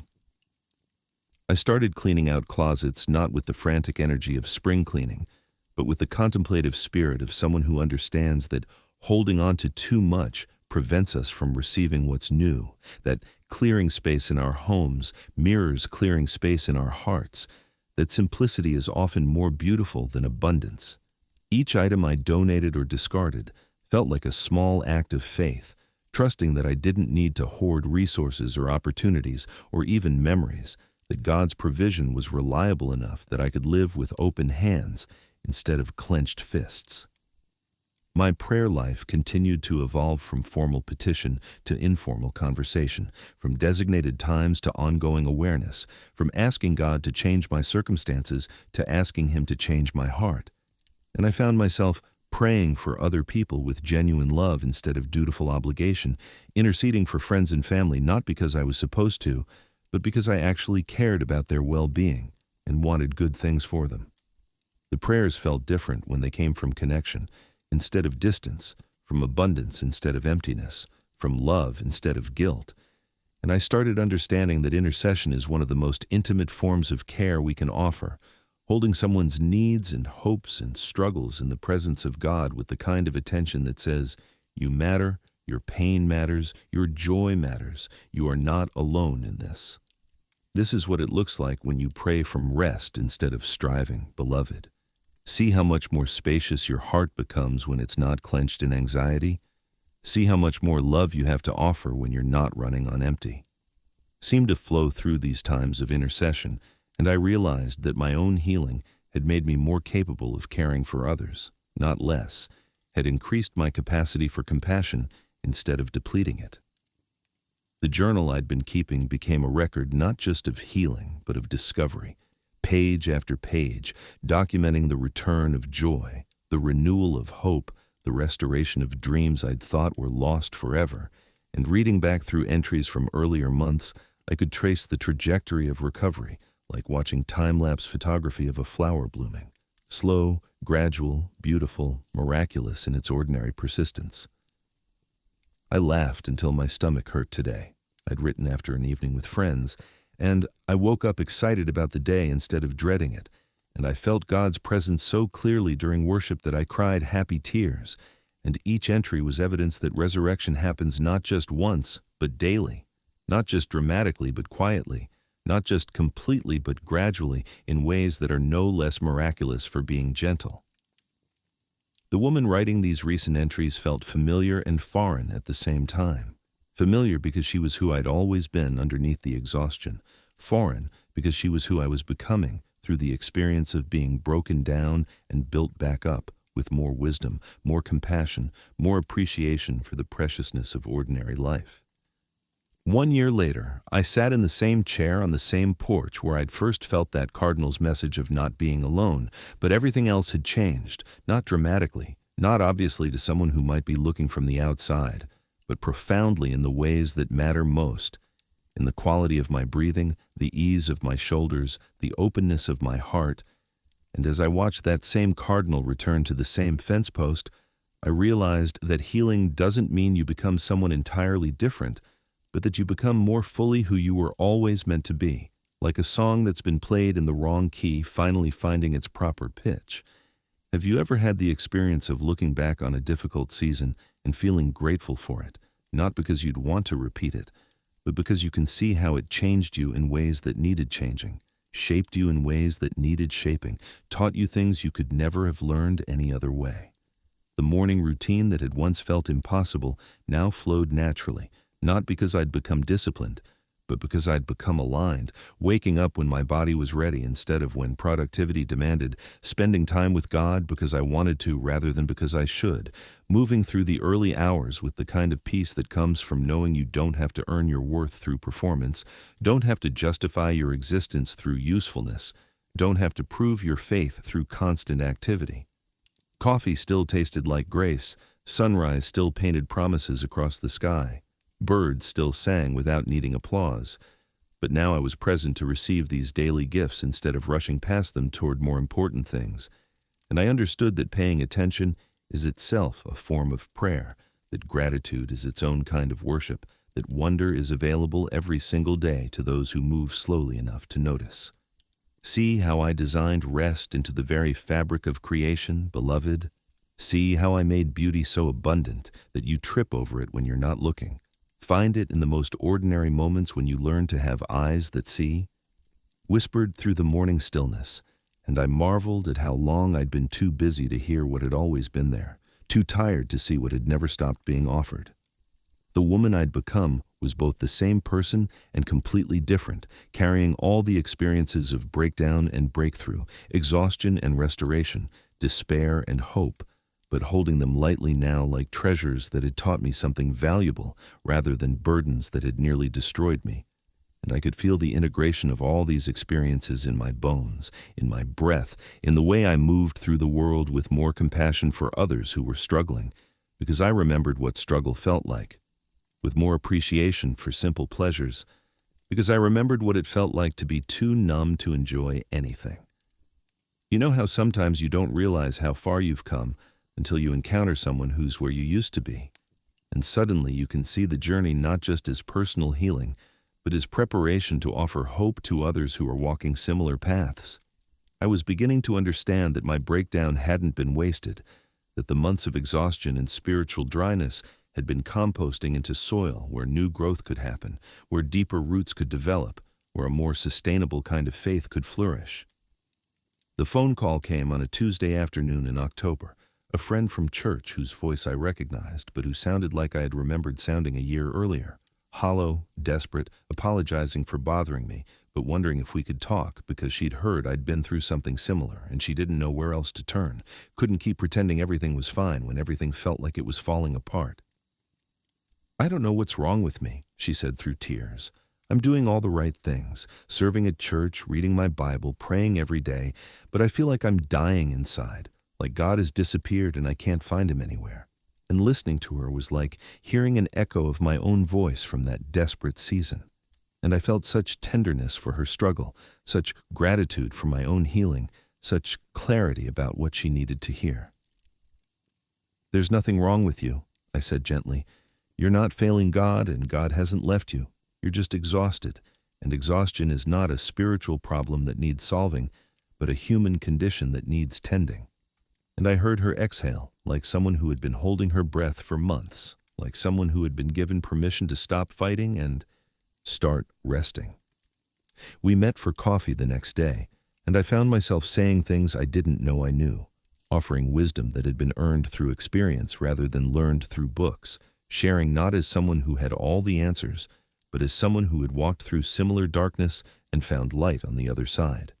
and I realized that this was part of what healing was for, not just personal restoration, but increased capacity to help others find their way when they got lost in their own seasons of struggle. "How did you know you were getting better?" she asked, and I had to think about it because healing had been so gradual, so subtle, so quiet that I'd almost missed it myself. "I started looking forward to things again," I finally said. "Small things like morning coffee and evening walks, and I stopped apologizing for being tired, stopped feeling guilty for having needs, stopped trying to be someone other than who I actually was." And she nodded like someone recognizing truth she'd been afraid to acknowledge. We talked for 2 hours about the difference between spiritual dryness and spiritual failure, between needing rest and being lazy, between honest struggle and weak faith. And when we parted, I felt the deep satisfaction that comes from being useful, not through striving, but through authenticity, not through having everything figured out, but through being willing to share the messiness of real transformation. "You are not a problem to be solved, but a person to be loved," had become my favorite truth to share with people who were where I'd been, those beautiful, broken humans who had been running on empty for so long they'd forgotten what fullness felt like, who had been performing their faith for so long they'd lost touch with the real relationship it was supposed to represent. And every time I spoke these words to someone else, I felt them settling deeper into my own heart, becoming more true, more integrated, more foundational to how I understood myself in relationship to God and to the world. The ministry that emerged from my healing wasn't formal or official, didn't have a name or a budget or a committee, but it was real and it was needed, and it felt like the most authentic way I'd ever served God, not from obligation, but from overflow, not from duty, but from love, not from empty reserves, but from the abundance that comes when you've learned to receive before you give, to be filled before you pour out. My marriage had not just survived the season of my depletion, but had actually grown stronger through it, forged in the fire of honest vulnerability and mutual care, and my husband had become not just my partner, but my closest friend, someone who had seen me at my worst and chosen to love me toward my best, someone who had learned to give me space when I needed distance and closeness when I needed connection, someone who celebrated my healing, not as his achievement, but as gift we could both receive. "I'm proud of how you fought for yourself," he said one evening as we walked our familiar neighborhood route, autumn leaves crunching under our feet like nature's applause. It took courage to stop pretending everything was fine, to ask for help, to trust that rest was what you needed instead of more activity. And his words landed in my heart like balm because I'd been afraid that my breakdown had been weakness, had been failure, had been evidence of spiritual immaturity rather than the beginning of spiritual growth. We'd learned to have better conversations, deeper connections, more honest communication, and our physical intimacy had returned not as obligation, but as celebration, expression of two people who genuinely enjoyed each other's company and wanted to share not just bodies, but hearts, minds, dreams, fears, hopes. The seasons began to feel like teachers instead of just weather, each one offering its own gifts and challenges and invitations to growth. And I found myself more attuned to natural rhythms, more willing to embrace the dormancy of winter as necessary preparation for the growth of spring, more appreciative of summer's abundance and autumn's release, understanding that my own life had seasons too, and that each one was sacred even when it didn't feel pleasant. Winter became my favorite season because it had taught me that rest is not emptiness but fullness, that dormancy is not death but preparation, that sometimes the most important growth happens underground, where it can't be seen, where roots deepen and strengthen for whatever blooming is to come. I stopped fighting the rhythm of expansion and contraction, engagement and withdrawal, service and solitude that seemed to be my natural pattern, and started honoring it as the way. God had designed me to move through the world sustainably, beautifully, authentically. The small group that had supported me through my healing became a permanent part of my life, not because we were stuck in our brokenness, but because we'd discovered the joy of authentic community, the freedom of being known completely and loved anyway, the strength that comes from carrying each other's burdens and sharing each other's joys without pretense or performance. We'd graduated from crisis support to life celebration, still talking about real struggles, but also about real victories, still acknowledging difficulties, but also recognizing growth, still being honest about our questions, but also sharing our discoveries about God's faithfulness in the midst of human messiness. Sarah had found a new job that honored her gifts instead of depleting them. Mike had learned to lead worship from his heart instead of his head. Jennifer had started saying no to commitments that drained her and yes to opportunities that energized her. And watching each other become more ourselves had been like witnessing multiple resurrections, like seeing the kingdom of God break into ordinary suburban lives through the radical act of people choosing authenticity over image management. I returned to regular church attendance, but with a completely different heart, no longer feeling obligated to be there, but genuinely wanting to be part of a community that gathered weekly to remember who God is and who we are in relationship to Him. And worship became participation instead of performance. Communion became nourishment instead of ritual. Fellowship became genuine connection instead of social obligation. The sermons landed differently because I was listening with ears that had been opened by experience. The songs meant more because I was singing with a voice that had learned what it really meant to need grace, and the prayers felt authentic because I was praying with a heart that had discovered the difference between talking at God and talking with Him. I started volunteering again, but selectively, choosing opportunities that aligned with my gifts and passions instead of just filling gaps that needed filling, serving from abundance instead of emptiness, contributing to ministry instead of just maintaining it. And the difference in how it felt was remarkable. Energizing instead of draining, life-giving instead of life-taking, worship instead of work. The children I taught in Sunday school could sense the change even if they couldn't articulate it, responding to my presence with the kind of trust that comes when someone is genuinely glad to be with you instead of just fulfilling an obligation. And their honest questions about God became opportunities for exploration instead of tests I needed to pass. Their natural wonder becoming invitation for my own heart to stay curious and soft and open to mystery. "Why does God let people be sad?" asked one particularly thoughtful 6-year-old, and instead of giving her a theological answer that would satisfy adults, I said, "I think sometimes sadness teaches our hearts things they need to know, like how much we need love and how precious happiness is when it comes." And she nodded like this made perfect sense, like children often do when you tell them truth instead of what you think they should hear. "See how I speak through the least of these, beloved? See how I use innocent questions to remind you of the most important truths?" Whispered through these interactions with young hearts, and I understood that working with children was keeping my own heart young, teachable, open to wonder instead of closed by cynicism. The dreams that came now were adventures instead of anxieties, explorations instead of escapes, creative narratives that left me feeling inspired instead of drained, and I'd wake up feeling like I'd been somewhere restorative, somewhere my subconscious could play and create and process without the pressure of having to be productive or useful or even coherent. Sleep had become my friend again instead of my refuge. Rest had become worship instead of waste. And bedtime rituals had evolved into gentle transitions from the day's activities to the night's restoration, sacred moments when I could release whatever I'd been carrying and trust that God would continue the work of living while I recovered the strength to participate consciously again. The herbal tea, the gratitude prayers, the poetry before sleep. All of these had become not disciplines but delights, not requirements, but gifts I gave myself because I'd learned that caring for my own soul was not selfishness, but stewardship, not narcissism, but necessary foundation for loving others well.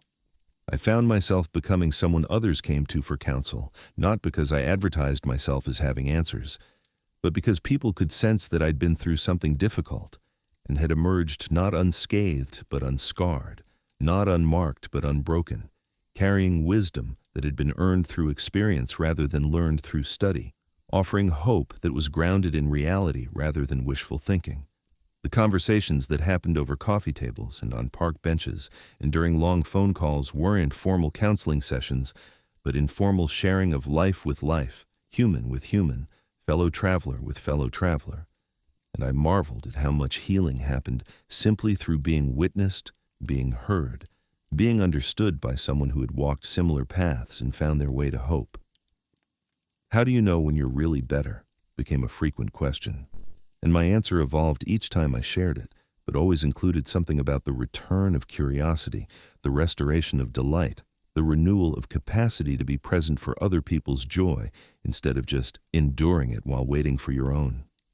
The anniversary of my breakdown breakthrough arrived without fanfare, just another October morning that felt significant only to me, and I spent it retracing the journey not with regret but with gratitude, not focusing on what I'd lost but celebrating what I'd found, not mourning who I'd been but honoring who I'd become through the strange mercy of having everything stripped away until only the essential remained.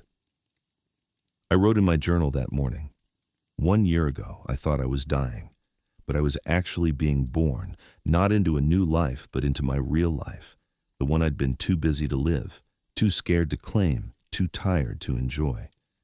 I thought healing would mean going back to who I was before, but it meant going forward to who I was meant to be all along, someone who knows how to receive as well as give, how to rest as well as work, how to be human instead of trying to be superhuman. This is what resurrection looks like, beloved. Not dramatic rising from the dead, but gentle awakening to life, not escaping your humanity, but embracing it, not becoming perfect, but becoming whole, seemed to echo through that morning reflection. And I understood that I was living proof that God specializes in making beautiful things out of broken materials, hope out of despair, strength out of weakness, glory out of the ordinary mess of human existence. The work I did now felt like calling instead of just career, whether it was my actual job or volunteer activities or informal conversations with friends, because I was operating from my authentic self instead of from who I thought I should be, contributing my actual gifts instead of trying to be good at everything, serving from passion instead of obligation. And the difference was palpable, not just to me, but to everyone around me. Energy flowed instead of being forced, creativity emerged instead of being manufactured, relationships deepened instead of being managed, and I realized that this was what it meant to find your life by losing it, to discover who you really are by letting go of who you think you're supposed to be, to access your true power by admitting your actual limitations and working within them instead of constantly trying to transcend them. The woman I'd become was both more and less than who I'd been before, more authentic, more compassionate, more grounded, more present, but less driven, less anxious, less concerned with image management, less afraid of being ordinary, and the trade felt like the best deal I'd ever made. Winter came again, but this time I welcomed it like an old friend, understanding now that seasons of dormancy were not punishment, but gift, not evidence of spiritual failure, but invitation to deeper roots, not emptiness, but fullness of a different kind. And I prepared for the months of reflection and restoration with the same care I'd once reserved for seasons of activity and productivity. The house felt cozy instead of confining. Early darkness felt peaceful instead of oppressive. Cold weather felt like invitation to warmth instead of exile from comfort. And I understood that learning to love winter had been part of learning to love the winter seasons of my own heart, the times when growth happened underground, when healing happened in hiddenness, when God worked in ways I couldn't see or measure or manage. See how I make all things beautiful in their time, beloved. See how I use even the difficult seasons to prepare you for joy you couldn't have received any other way? Whispered through the first snowfall, and I stood at the window watching the world transform into something clean and quiet and peaceful, feeling the same kind of transformation continuing in my own heart, slow and sure and more beautiful for being gentle.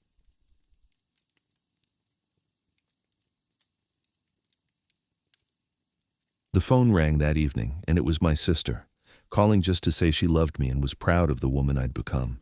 And we talked for an hour about everything and nothing, laughing like we had when we were children, sharing dreams like we had when we were teenagers, supporting each other like we had learned to do as adults who understood that family is both gift and choice, both given and cultivated, both inheritance and creation.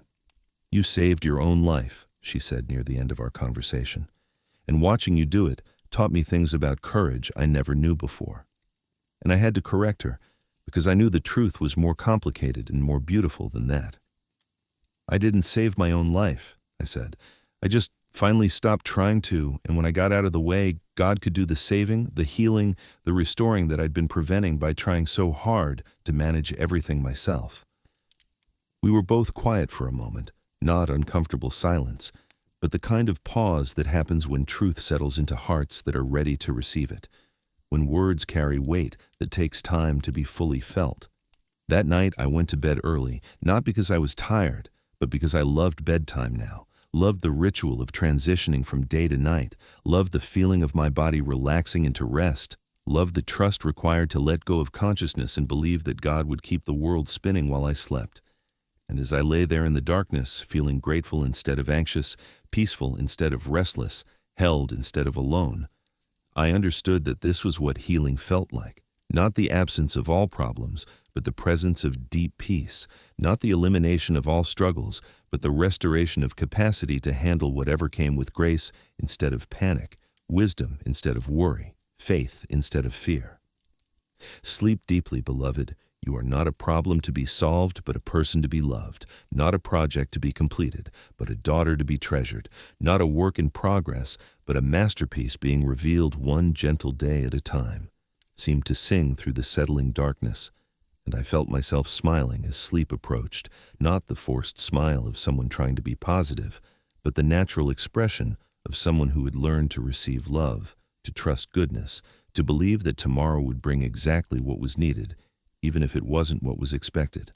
Morning would come as it always did, bringing with it new opportunities to practice presence, to choose gratitude, to offer love, to receive grace, to be human in all the beautiful and difficult ways that humans get to be. And I would meet it not with the dread that had characterized so many mornings in my season of depletion, but with the quiet excitement of someone who had learned that every day is a gift, every breath is a blessing, every moment is a chance to participate in the ongoing miracle of existence. I had become someone who knew how to rest without guilt, how to work without anxiety, how to give without resentment, how to receive without shame, how to be present without performance, how to love without losing myself, and most importantly, how to trust that God's love was not something I had to earn, but something I got to enjoy, not a reward for good behavior, but the very foundation of my being, not conditional on my spiritual performance, but as constant as sunrise, as reliable as seasons, as gentle as the breath that kept me alive through every sleeping hour.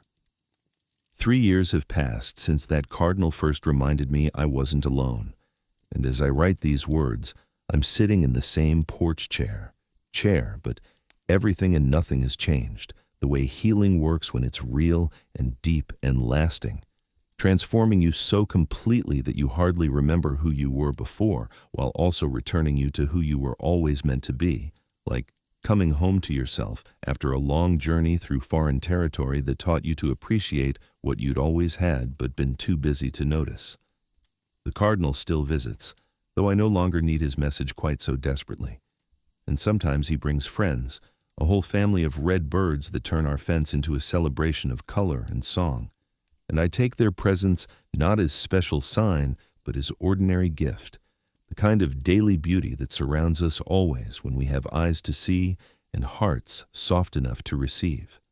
This is how I love you, beloved, not just in the dramatic moments of rescue, but in the quiet moments of presence, not just when you're struggling, but when you're flourishing, not just when you need me desperately, but when you're simply enjoying the life I've given you to live. Whispers through the morning stillness, and I understand now that God's voice has always been this gentle, this constant, this close. I just had to get quiet enough to hear it, still enough to receive it, humble enough to believe it was meant for me. If you're listening to this story from your own season of exhaustion, your own place of spiritual dryness, your own experience of running on empty while everyone expects you to keep pouring out, I want you to know that you're not alone. You're not broken beyond repair. You're not disappointing God with your tiredness. And you don't have to have everything figured out before you're worthy of love, care, rest, and restoration.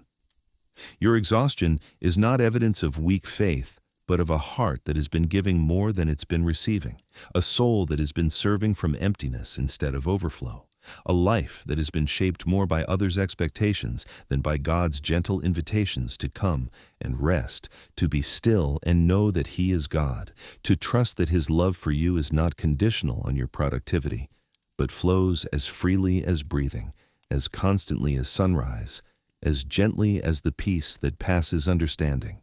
You are not behind in some race you're supposed to be running, not failing some test you're supposed to be passing, not missing some deadline you're supposed to be meeting. You are exactly where you need to be, learning exactly what you need to learn, becoming exactly who you're meant to become.